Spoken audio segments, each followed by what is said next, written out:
But I want to start with the Falcons, who are interesting to me because, and it depends on how you look at Atlanta, right? Yeah. Last year was the first time in what, 5 years that they won more than 7 games or whatever it was, 4 years since they won more than 7 games. Yeah. But they didn't look good. The defense is understocked significantly. And Raheem Morris has a really tough situation there. Offensively, we're now going into year 3, year 4 of this suite of playmakers that you drafted that got everybody so excited, like, oh my God, and probably got Art Smith fired, Yeah. if we're being honest. But we still don't even know if these guys are good enough to carry a team, right? I mean, you have Drake London, you have Bijan Robinson, you have Kyle Pitts, and whether it's health or whether it's drops or whether it's, scheme, whatever you want to call it, like, all of them have shown flashes of greatness, of excellence. But at some point, I think Falcons fans are going to riot if they don't put it together and post like an offense that's like a top, like a top 2, top 3 offense in the NFL. Look really good, really efficient. Now we're in Michael Yeah. Penix's kind of air quotes second year. But this free agency, and again, we don't want to put too much on free agency because, like you said, it's a garbage class. It's not an indicative Right. of strong performance the following year. But they did much more letting go than they did signing, and their big, I don't know, splash moves here. 33-year-old Leonard Floyd, Morgan Fox, Mike Ford Jr., who was, Yeah. much, you have Carell Hodge, Divine Diablo, Mike Hughes. So, there are not many teams that I think got markedly better in free agency anyway, but the Yeah. Falcons were low on cap space. I You mean, have, and again, like you let go of your center, but the center who's going to be starting now this year, played a lot with Michael Penix anyway and is pretty good, But all that said, are you at all concerned with Atlanta where you're like, okay, yeah. how are they going to be able to fix this in one draft? Well, does this mean you're going to pick the Bucks to win the NFC South? I can't not pick the Bucks to win the NFC South. I'm I mean, like, like it feels to me like they're lapping the competition now. So, yeah. I mean, I worry a lot with them about. You've had this issue with the pass rush for a long time now.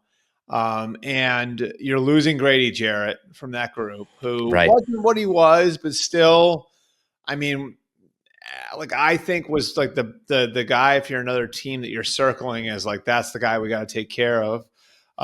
You have the young defensive tackle from Clemson. You hope you get more out of him. And then you hope that you hit on the draft. Now it's a good edge rusher class, so they're in the middle of the first round. You're probably going to be able to get a good player, but are you going to be relying on that rookie to come in and be the focal point of your defensive line? Right.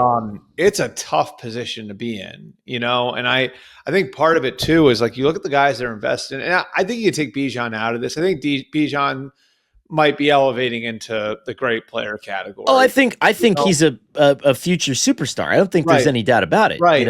I think he is elevating into that category. But Drake London is good, not great. Right. Kyle Pitts has been a disappointment. AJ Terrell's And hurt, right? Like yeah, Kyle Pitts has been banged up, yeah.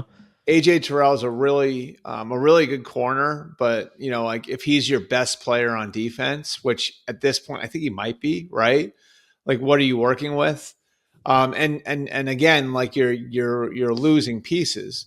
So like, do you go into this looking at it like Michael Penix is the one who has to elevate everybody? That's a tough spot to be in for a second year quarterback. And I like Penix, but like there aren't very many quarterbacks that young who can do that. Like Andrew Luck did it. I think to some degree, Jaden Daniels did it last year for the Commanders. You're But right. that's a really tough ask.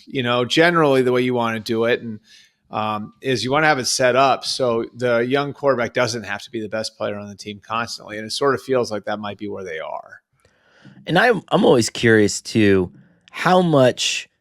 I mean, we joke about it, but Howie Roseman redid a team, and redid is in air quotes, but essentially turned over a roster in the matter of what, 8 months, 7 months, something like that. And you can hit on that's why I'm never again going to say, for example, okay, Diablo, for example, who may or may not end up being, one of your two kind of off ball, one of your two linebackers is on the field for most of the time, right? And I don't care about his PFF grade. I don't care about any of that stuff because no one knew Zach Bond. And if this is a guy that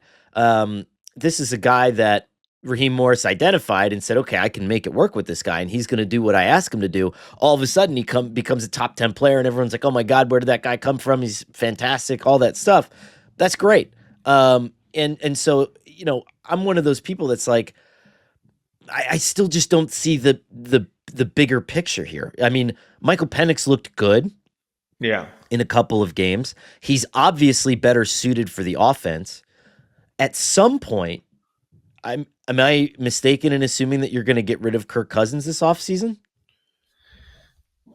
So this is something else I sort of addressed in my takeaways this morning. Like, I have heard now that like they have guaranteed the money, that he has actually told teams that he's probably going to wait until after the draft to waive his no trade clause. And that's and the reason he would do it is because he doesn't want to be in a situation like he was last year, where like he gets blindsided by a team taking a Smart. quarterback in the top 10. Now, I think the benefit to waiting here for the Falcons for Cousins is that there's a good chance someone's going to be desperate here in a couple of weeks. Whenever Rodgers makes his decision, is somebody going to come out of this and be desperate? Because as of right now, the Falcons are asking other teams to take on a lot of the money. And he's owed 27 and a half fully guaranteed. And so he's getting that money one way or the other. I think for the tough spot the Falcons are in there kind of relates back to ownership, and ownership basically making it clear, like, we're not going to pay $90 million for 1 year of this guy. So, like, in the interest of doing good business, which I think sometimes can create bad football, they're looking at it like, well, like if we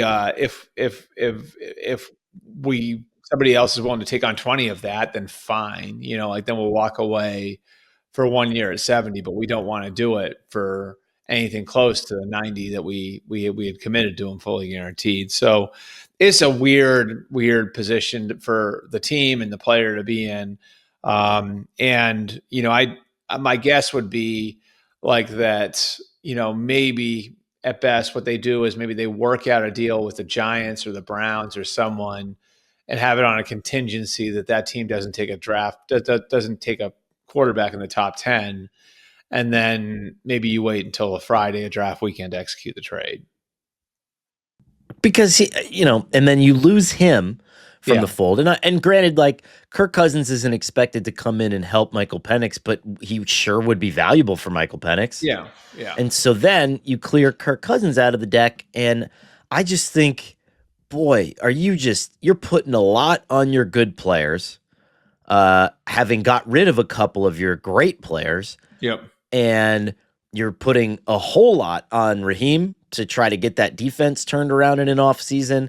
And it's just a team that I look at right now and I say, are they even second place in that division at this point? I mean, Carolina looked really good at the end of last year. New Orleans still has Derek Carr. I mean, they still have a guy who at times can be a top 12 quarterback. You could have the new coach bounce there where they they come alive under Kellen Moore. Yeah. It's a weird spot to be in because they're kind of in this in between where it's like you've got older players in the roster that are cornerstones, right? Like your Jesse Bates, your Jake Matthews. You have a bunch of guys who I think, you're going to have to make decisions on the future with, like guys like Drake London and Kyle Pitts. And then, you've got young players in the team that you really need to hit to find your potential, So it's just like, it doesn't feel like the roster's in a place right now. And this can change, you know what I mean? Like a couple of these young guys hit, Rukaroroho. I hope I pronounced that right. Probably not. Like guys like that, like at a BK, like if there are guys like that they hit with that have come through the draft, and then they hit on some of their picks, this can look very different. But that's a narrow path to walk. You know what I mean? Like to Right. have that's your path to contention. Well, then you're not dealing with a lot of margin for error in an area when it comes to picking and developing young players and getting them ready to play early. That's a type of area where you usually do want more margin for error because not everybody's going to hit.